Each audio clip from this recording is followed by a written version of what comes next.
insane in the mirror. But then you throw on a t-shirt and suddenly you look like you've never lifted a day in your life. Let me fix that. You can have big biceps, solid chest, and even sharp abs. But if your forearms look like noodles hanging off your sleeves,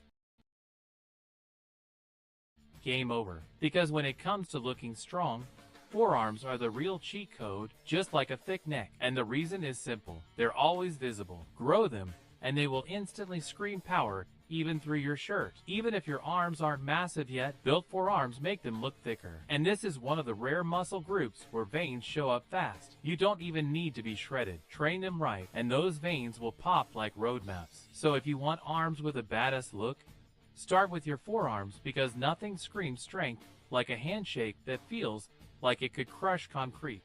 The second reason is that your forearms will help you get a better overall physique. Let me explain. You're mid-set destroying your workout.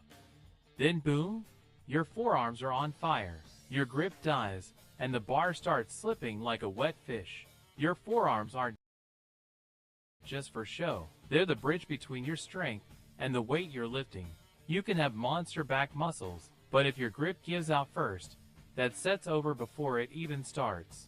Stronger forearms give you a stronger grip, which means better performance. Pull-ups, deadlifts, rows, every pulling movement gets easier when your forearms can actually keep up. The last reason is something that ruins way too many workouts. Elbow pain. You know that sharp sting you get when you do curls or bench press? It's not because of fatigue. It's probably because of your forearms. When there's an imbalance between the muscles that flex your wrist and the ones that extend it, your elbows pay the price. That's where those lovely names come from.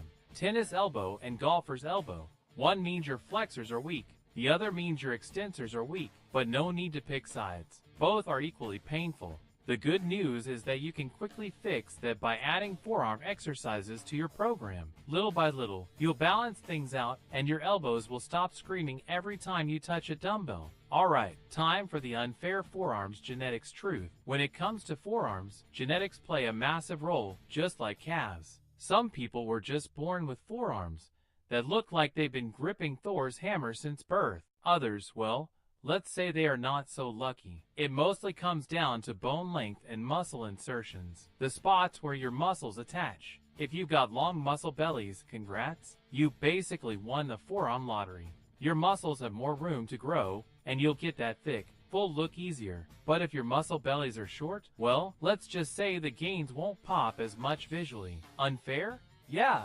But before you throw your dumbbells across the room, relax. This doesn't mean you can't grow them. It just means your progress will look different. Maybe not as huge, but definitely more defined, veined, and strong. Genetics set the limits, but your consistency decides how close you get to them. So stop blaming your DNA and start blaming your skipped sets. And to actually build those forearms, you don't even need fancy exercises or to spend 3 extra hours at the gym. You just need the right moves that hit the 3 main jobs your forearms do: elbow flexion, wrist flexion and extension, and grip strength. And believe it or not, you could even train them with rice. Yeah, but we'll get to that part later. But before we get into the exercises, here's something most lifters don't realize. Your forearm isn't just one muscle. It's a whole squad of smaller muscles working together. And not all of them grow equally. Some have huge hypertrophy potential, others not so much. That's why you see guys training their forearms for months doing wrist curls and seeing zero sign of growth. Because spoiler alert, the muscles involved in wrist flexion are not the ones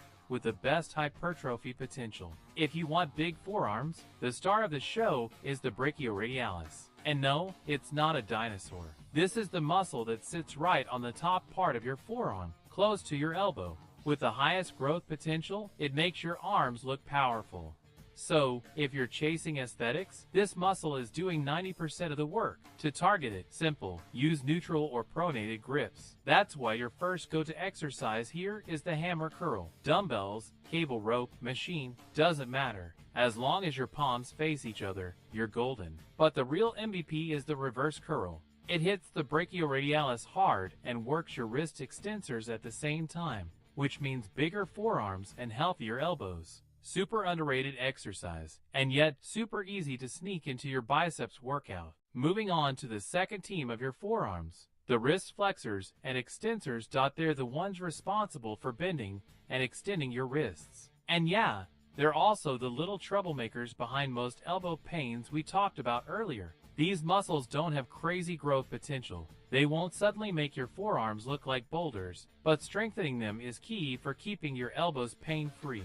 If you actually want to train these muscles properly and save time, the wrist roller is your best friend. You know, that stick with a rope and a weight hanging at the end. Depending on how you roll the rope, you will target different muscles. Roll it upward, you hit the wrist extensors. Roll it downward, you hit the wrist flexors. Just make sure you're not holding it straight out in front of you like you're trying to fly. Otherwise, you'll fry your shoulders before you even touch your forearms. Keep your elbows slightly bent close to your body and roll nice and controlled. And finally, the last piece of the forearm puzzle, your grip. This one's all about the muscles that control your fingers and hand, the ones hiding deep under the surface. They won't make your forearms look bigger, but they'll make you stronger. And a strong grip means stronger lifts. And stronger lifts mean more gains overall. The easiest way to train your grip is with classic grippers. Those little spring-loaded hand crushers that look like toys but burn like hell. And you can use them anywhere, between sets, at your desk, in the bathroom, or even while watching a video. Boom! Brain and forearm gains at the same time.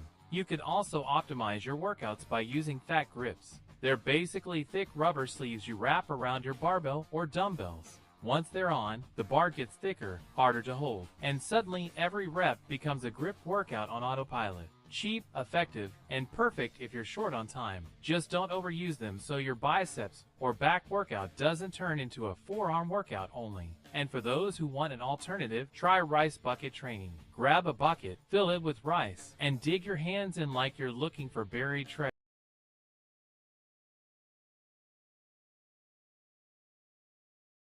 Twist, claw, squeeze, open, and move in every direction. It sounds weird, but it builds insane grip and wrist strength. Now, for those who really want to focus on building stronger and bigger forearms, here are 2 quick setups you can do without turning your workout into a full-time job. Start with 4 sets of hammer curls, 10 to 20 reps. Then grab a wrist roller and do 3 sets rolling up and 3 rolling down. One direction works the wrist flexors, the other hits the extensors. Finish with grip work. Grippers or the rice bucket both work. For the second workout, same plan, but swap hammer curls for reverse curls.